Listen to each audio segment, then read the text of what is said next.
اعوذ باللہ من الشیطان الرجیم بسم اللہ الرحمن الرحیم الحمدللہ آج 29ویں نماز تراویح ادا کر دی گئی ہے۔ پارے کے ابتدا میں اللہ تعالیٰ کی بادشاہی، قدرت اور تخلیق سے کیا جا رہا ہے۔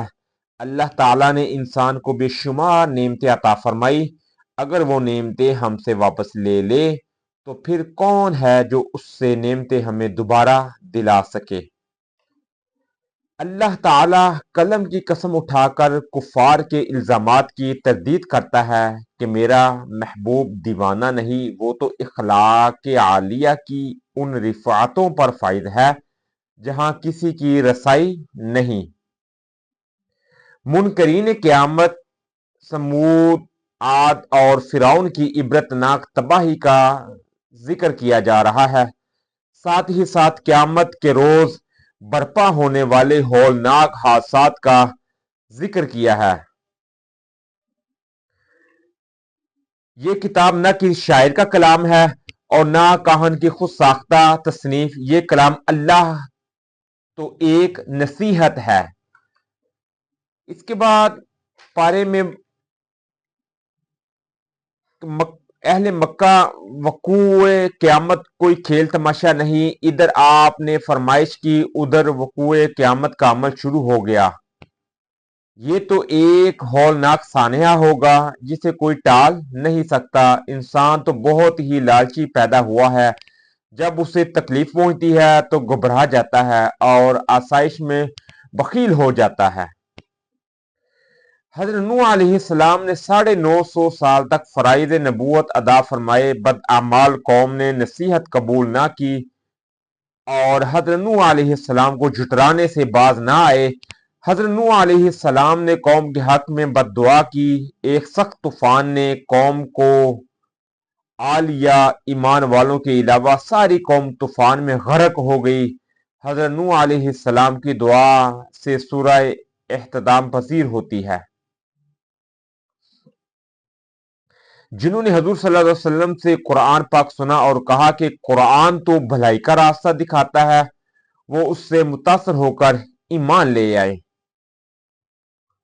حضور صلی اللہ علیہ وسلم کو کملی والے لقب سے نواز کر سحر خیزی کی تلقین فرمائی۔ آپ صلی اللہ علیہ وسلم رات کا نصف حصہ یا اس سے کم و بیش مصروف عبادت میں رہتے۔ اس میں قرآن کو خوب ٹھہر ٹھہر کر بتانے کا بھی ذکر کیا جا رہا ہے۔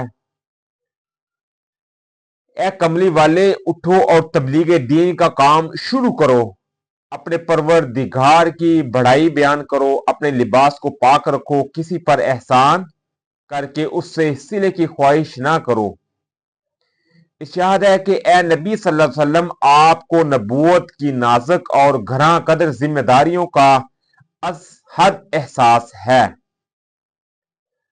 وہ شکر گزار دینے والے کے یہاں احسان فراموش ہونے کا بھی ذکر کیا جا رہا ہے۔ قیامت کے دن ہر شخص کو اپنے کیے کا صلہ ملے گا۔ تیسرے پارے میں اللہ رب العزت ارشاد فرما رہا ہے کہ جس دن سور پھونکا جائے گا، انسان فوج در فوج میدان حشر میں جمع ہو جائے گی۔ بسیدہ ہڈیوں اور بکھرے ذروں کو یکجا کرنا اور ان کو زندہ کرنا اللہ تعالیٰ کی مشکل نہیں۔ اے نبی صلی اللہ علیہ وسلم، وہ آپ سے قیامت کی تاریخ پوچھتے ہیں۔ اے محبوب صلی اللہ علیہ وسلم، قیامت کی تاریخ بیان کرنا آپ کے فرائض میں شامل نہیں ہے۔ آخرت میں ایمان اور ناپ تول میں کمی بیشی کے لیے سخت خرابی کا ذکر کیا جا رہا ہے۔ ہر طرف اللہ کے حکم کی تعمیل ہوگی۔ جن لوگوں نے مومن مرد اور عورتوں کو ایذا دے کر توبہ نہ کی، وہ دوزخ کا عذاب پائیں گے۔ قرآن کو جھٹلانے والوں، قرآن پاک لوح محفوظ میں لکھا ہوا ہے۔ آگے قرآن پاک میں ارشاد ہو رہا ہے آسمان کو کتنا بلند بنایا اور پہاڑوں کو کس طرح کھڑا کیا گیا اور زمین کو بچھونا بنایا گیا ہے۔ یہ عقل مندوں کے لیے ایک نصیحت ہے۔ اس کے بعد سورہ شمس میں بھی ذکر ہو رہا ہے کہ برائی ڈال دی جاتی ہے، اب اس کی مرضی ہے کہ نیک کام کرے یا برے۔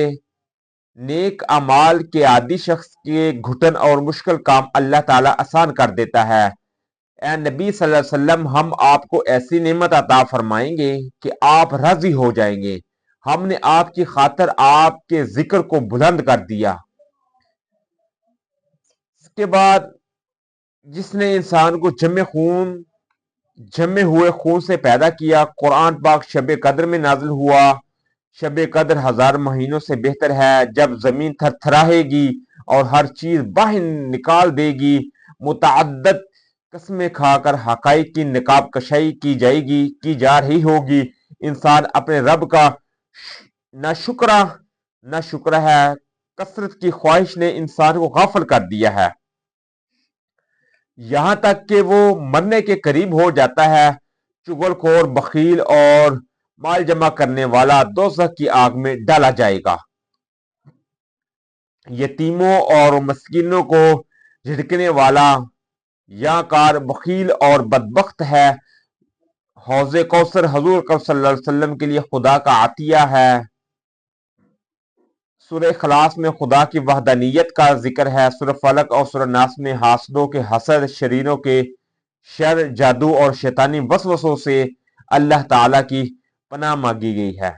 اللہ تعالیٰ سے دعا ہے کہ اللہ تعالیٰ ہمیں قرآن کو صحیح معنوں میں سمجھ کر اور اس پر پیرا عمل ہونے کی توفیق عطا فرمائے۔ وما توفیقی الا باللہ۔ الحمدللہ آج ممکنہ شب قدر بھی ہے اور ختم القرآن بھی ہے۔ اللہ تعالیٰ سے ہم دعا کرتے ہیں کہ اللہ تعالیٰ ہمیں قرآن پر سچی اور پکی اور سچی محبت عطا فرمائے۔